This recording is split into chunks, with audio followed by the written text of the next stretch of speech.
You can. Mhm. You see the reason why Africans have to become dependent on themselves. These are the reasons. These are the reasons Africans need to be dependent on themselves. Africa was a dependent country. Africa never knew about going out of the country. Many years ago, Africa never knew about going. They were dependent on the little farm crop and little this, because they were into farming, a lot of farming, hunting, farming. They were making a lot of money through there. And then there was not even money. It was cowries they were using. I know then in Africa it was cowries. Africa was using cowries, cowries. There was nothing like they started with leaf to cowries to this thing until the Europe and the other people came to introduce money to them. Fine, that was in colonial days. But during the time after the colonial, the European and the other countries that have colonized Africa have gone back, and most of them remain in the country. Africa was dependent on themselves, was still dependent on themselves. Africa was doing one or two things.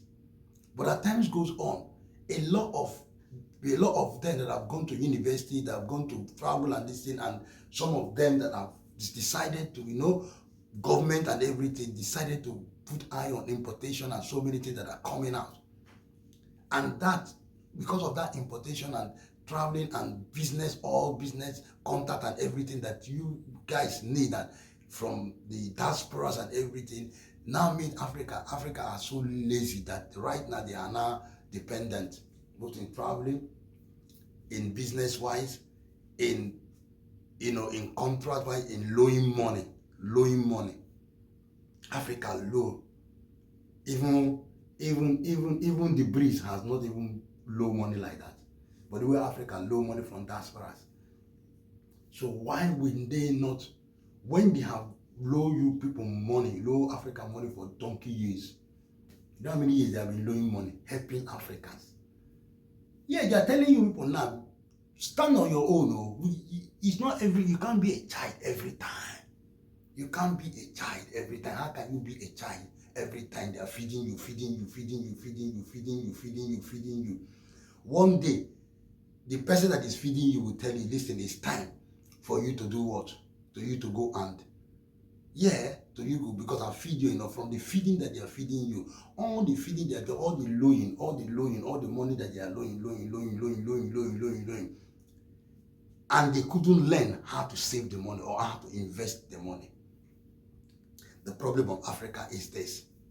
Now, I will take my country as a point of contact, because I will not speak for other African countries, but I know that other African countries are passing through a lot of things, because I see them and I've gone to so much of them. I see a lot of where they are living, and most of African countries, I hail you, because those ones are really trying.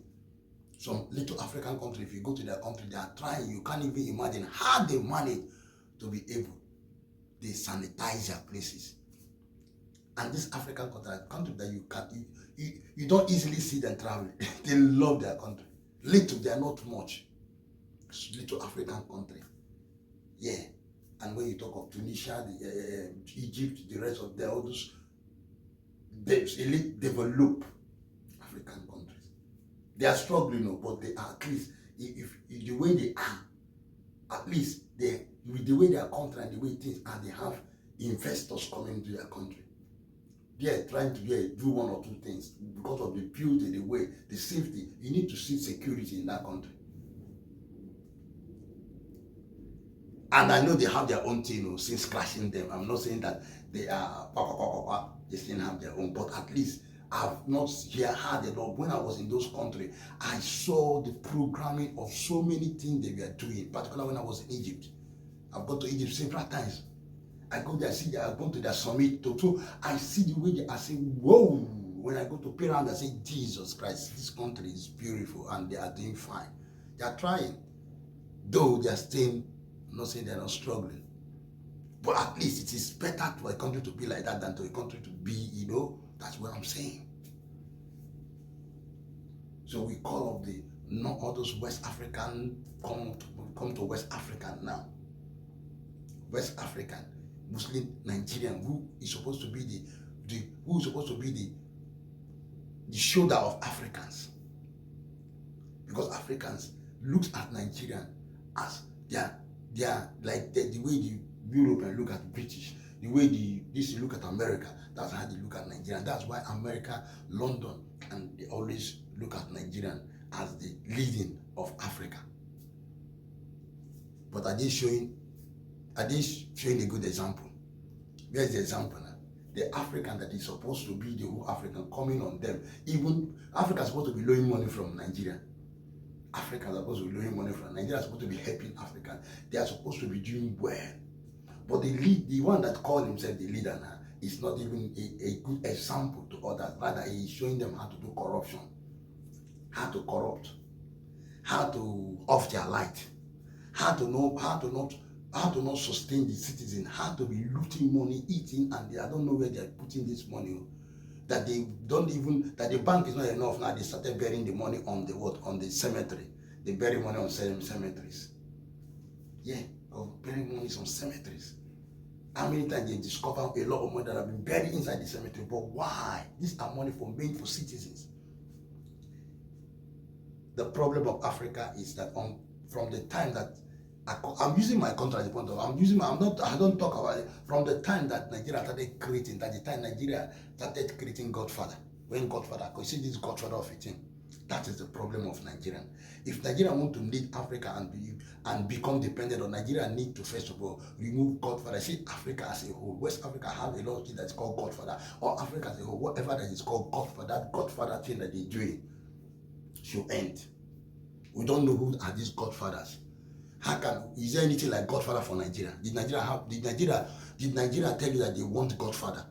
Nigeria started with Godfather. Nigeria started with Godfather. People that fought for Nigeria, did you hear anything like Godfather or no Godfather? Nigeria was Nigeria. A motherland that fought for his children to make them independent. And it come to time for independent. When they come to time, those one that was doing it right. As soon as they enter Shagari time, like bam, Shagari became the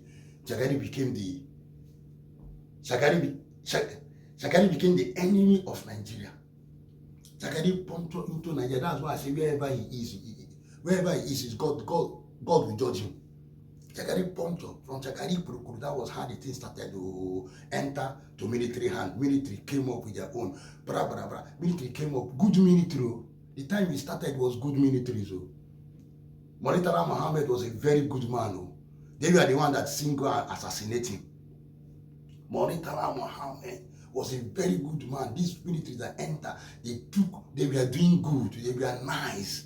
They didn't come to take over. They came to adjust because the democratically elected government were not doing well. Shagari started, they took over to adjust and make everything a handover. Before you know, those good ones, they buy them. And they assassinate them, buy them. The bad one took over and as they took over, getting the time. You can't imagine getting the time that the nation has started forcing them to putting their own people inside that military too have started telling them, no, it's time for us to go. Now they decided to do in them. You can't imagine them now that are there that know they decide to start resigning. You can't even start resigning to turn to civilian. Oh my God, why would Nigeria allow that kind of thing? They resign, you resign from military, go your way now. Go, bye-bye. You can't be a military and come and rule Nigeria. It's just like a military in uniform. A military man retired from military and you wear a civilian.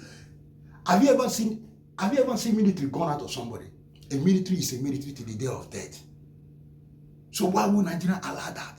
Nigeria allow military to still rule them in civilian.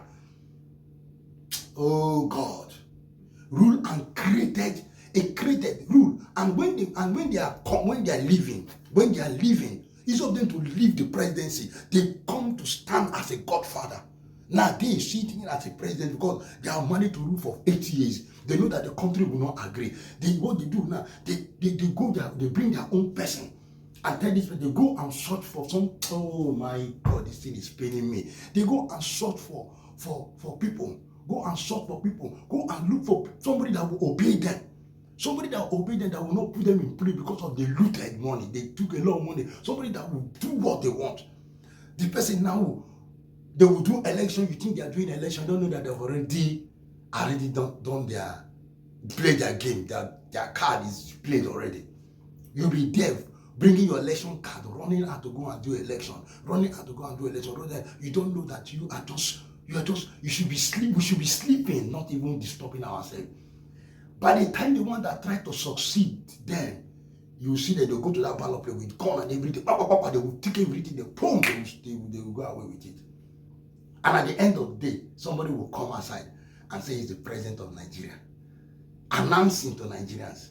And Nigeria keep quiet. I wish Nigeria will stand up, we'll do like Ivory Coast, all of us will stand up, go on them like this. We are coming on them like we are coming on them. All the whole citizens will come. I wish, but what is the problem? Even the citizens are all divided. Because of what is happening. Yes, now they have succeeded. They play their card now. They play their card and they divide some citizens. And that's why Nigerians to come together is hard. Both the youth to come together, no matter what, to come together, because the more they do it, there's a lot of youth, because of the way they have made a lot of youth, they use money, and before they know, they call, boom, they make them, they succeed them, make them millionaires, and make them become trouble. They sign as contract, they will be a trouble. That's why every time youth come for riot, for protesting, they have the one against them. This one are the one they have, these are all the one they have kept. A lot of them, they recruit them. But why? My question is, why are you doing this? What is your problem? Is this not your country? The country you are fighting with, the same people you are fighting with, all the gas you are playing, cars you are playing. Is this not the country? Look at now what is happening. Yeah, now that's the result of it. The result of his throne is now telling you can't enter their country. Throne is saying, yeah, you can't. Because you people are coming with violence. Why would they not look at us as that way? Because the country in itself. Why would some citizens not be behaving the way they were? Why would some people will not come out with criminality? Because a lot of people will come out with criminality. Because surviving in the country is you being a citizen, being either you're a criminal or you are doing one bad thing or you're doing something to survive. It's not the fault of the citizen. So when the nation sees all these things, the world sees all these things, why would they allow them to come? Because that character has invested in that person, and that person go to the country, become a bomb, a terrorism to the country, become a problem to other countries. Why would they? That's why many of them, because of what life they have established, they have made them to accrue in that country. They came out with it because most of them ran away from criminality. They ran away from because they were looking for them, or because they said something. Godfather and no Godfather. Who are these Godfather? Putting people in work, putting people in this thing, putting people in everything. Who are these Godfather? Will you go out, get out of our seat, go away, get out. You Godfather, get out. I don't know who you are, get out. We don't know you. Nobody planted you in to become sitting as Godfather. Did we tell you to go be Godfather of who? Leave the president to rule. Leave the president from the day you begin to live. Leave the president to rule. Leave the president. Leave the country to elect a president for themselves. Leave the country from the day Africa will leave hungry to elect them themselves. Let's elect our president ourselves. Leave our president to put his own people that will work with him. He is the president to control the house. And the court, leave the judiciary, please. Don't down the judiciary, put in the judiciary, somebody sitting in the judiciary, a person they plant. You plant somebody in judiciary that obeyed you. Plant somebody in president that is subordinate to you. Plant everywhere in the government that is subordinate to you. God will punish you. You plant and control everything, and what is you inside ruling. You will be a ghost forever. Yeah, I'm telling you, you will be a ghost. You that Godfather. Since you decide to be a ghost, you didn't want to come and run as presidency. You didn't want to come and run. You see that because of their rule. You think you can stay inside and be looting and be taking and be running. One day, every day for the team, one day for the owner. That thing that you don't want Nigeria to become. Nigeria is the leader of Africans. Allow Nigerians to run their country in the best way, because Nigerians are very intelligent. Nigerians are intelligent, and if you allow us go away, Mr. Man, you have eaten enough. All of you, Godfather, have eaten enough. Step down and go, because if you don't go, I will not stop talking. No, I'll keep talking until I talk into the heart of so many Nigerians will realize and come up, and the Godfathers will end. Godfather will end. I don't know. All I know that Godfather is just a Godfather or somebody that is to help the person, but to your people, I don't know, you become Godfather to old men sitting a Godfather. That Godfather. One day, it will end. Stop controlling the affairs of people, telling people inside. People are inside, telling people telling president what to do. President want to release money for the nation, to do country well. You people will come inside saying, don't use our money. Don't do that. Who is telling you to do that? This is not our plan. What is your plan? Is your plan to buy the whole nation? You that is inside, did we elect you? Okay, you have money to put one president for Libya, and that's how we see president as a controller. Libya, and this you that is a president, that you know that you have money to be a president, at least they put you president. Announce now, tell us, open up, expose them. There are people there. Your country will come and help you. You people know. One day, this country, that is Nigeria, that doesn't want to, that not Nigeria, those people that don't want Nigeria to be the face of what God has already made Nigeria to be the face in Africa, to help other African countries and make them that weak, and that is why Africa are not organized, because Nigeria is not stable. If Nigeria is stable, because the whole African country, if you want them, whenever they talk, they call Nigeria. Whenever they talk, they call Nigeria. Every African country, whenever they talk, they call Nigeria. Every African country, whenever they talk, they call Nigeria. That shows how significant Nigeria is in their life. So what I'm saying to you, Nigeria need to get themselves ready and good like British, like America, like other countries, to stand for Africa, to be able to unite with Africa and do a great thing. But first of all, they need to heal the land. They need to clear all the japajantis, all the corruption, all the they are doing. Anyway, I don't want to stay long, because I don't want to stay long. This video is taking long. I will come for the part 2 of this video. Let us watch. Godfather in Nigeria. I don't know. I didn't give you further. Go. If you don't go, I will take prayer and Holy Ghost fire prayer for all of you. That's how I'll be praying Holy Ghost fire. That you will stay like this, just see fire. God fire will just be coming on all of you. The seat like this will be so hot, you people will be running. Even that office you people are sitting, fire, it will be hot, you people will run. Run now, run. Get out from that seat. Allow our president, our governor, our people to rule the way they're supposed to rule.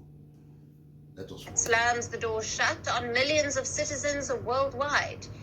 It's an unprecedented move. We'll tell you how, and which countries will feel the brunt. Now, yesterday, he signed a presidential proclamation. Now, think of it like an official announcement, an order that a president wants to communicate. A proclamation can be symbolic, like when a holiday is announced, or when a particular group is honored, but it can also have legal ramifications. It depends on the kind of situation or emergency. And what did he reveal through it? Some sweeping travel restrictions. It targets about 20 countries. And here's the kicker. Nearly half of them are from Africa.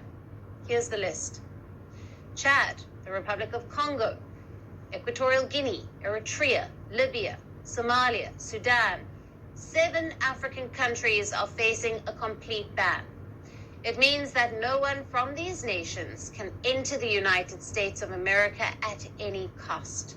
Whether business, travel, or study, one cannot obtain the US visa. That's what a total ban on a country entails. And that's not all. There are partial restrictions as well. Burundi, Sierra Leone, and finally Togo. Visitors from these countries face certain prohibitions, but there will be certain exemptions.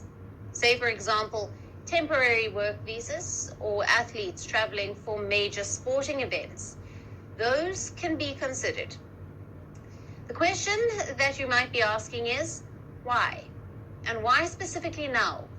Since it has been 5 months since he has taken office, it's because of national security concerns. That's what the White House is saying. Citizens of these countries, among others, are potential threats to America's national safety. Trump's order comes after a recent attack in the U.S. state of Colorado. A man threw firebombs at people and set them on fire. This incident, according to Trump, showed how foreigners are dangerous. The recent terror attack in Boulder, Colorado, has underscored the extreme dangers posed to our country by the entry of foreign nationals who are not properly vetted, as well as those who come here as temporary visitors and overstay their visas. We don't want them. In the 21st century, we've seen one terror attack after another carried out by foreign visa overstayers from dangerous places all over the world. But here's the catch. The incident that's in question here involved a man from Egypt, a country that is neither in Trump's total ban or partial restriction list. The man was arrested by U.S. authorities, and it was found that he had overstayed his visa. Now, Trump's latest order is similar to what he did during his first term in 2017. And that's why some are even saying that history is repeating itself. Back then, Trump imposed travel bans on countries like Libya and Sudan, among others. It was labeled as a Muslim ban, since most countries in his list had a Muslim majority. But then it was repealed when former President Joe Biden came to power. Trump says he wants to keep America safe. His proclamation comes into effect on the 9th of June. How will Africa face the heat? Now, for more on this, we have with us on the show Boitumelo Ben Senokoane, who is an associate professor at UNISA and a political commentator, joining us live from Pretoria, South Africa. Thank you for being with us. Jen, good afternoon to the viewers. Now, Prof, what specific criteria did the Trump administration use to justify including these particular African countries in this travel ban? And how credible are those security concerns? Look, there is no reality about security concern. We know that it is not about that in the Trump administration. Rather, what we are witnessing several things. First, it's religious war, Zionism versus Islamic wars. We are experiencing blue economy wars. We are experiencing the sky economy wars. We are experiencing amongst the men, like you are saying yourself, the trade wars. So that's more or less where we find ourselves. The Trump administration is trying to redefine the world, politics and economy. And it has identified specific countries as critical in redefining that. But what it does is to disguise that as something else other than what it is supposed to be. And what impact is this ban likely to have on diplomatic relations and economic ties between the United States and the affected African nations? Look, there will be, of course, consequences for both the United States because it will lose something, unfortunately. It is not like they are not losing. Of course, but it will be at a smaller scale compared to us. But remember what the U.S. is doing. It is calculated move in ensuring that they can bully and use tactics temporarily to achieve bigger results in the future. So they can, for now, endure the pressure patiently so, while knowing that through the returns, they will be able to make up for the loss that they will be experiencing now. But of course, for our African countries, we know that the results will be severe because the world in general, and in this case, Africa, is heavily dependent on the U.S. subsidies, trade relations with U.S., and Africa is not learned to be self-dependent and as always dependent on Europe or America or other countries, and that's where our shortfall is, and the results will be felt. But I hope that African countries will use this as an opportunity to build their economic strength, to become self-reliant as countries, but also as a country, but also using the BRICS alliance in redefining world economic. Yes. And how do such travel bans align with international human rights norms? And what legal or political recourse do these countries have, if any, to challenge or respond to these restrictions? There are multiple legal recourses and using world forums, but the reality of the matter is that those forums are heavily dependent on the US for funding, but even for operation. Politically, they are dependent on US. Militarily, they are dependent on the US. So even if there would be complaints, they will not work because USA and its presidents are always exonerated and they are untouchable in as far as the repercussions are concerned. They can kill anyone in the world, they can't be arrested. They can bully anyone in the world, there are no repercussions coming their direction. Of course, until such a time that the world say enough is enough, and they are able to work together against the US until such a time that the US respects other nations. Absolutely. Thank you for being with us on First Post Africa. As always, great to have you on the show. Thank you very much.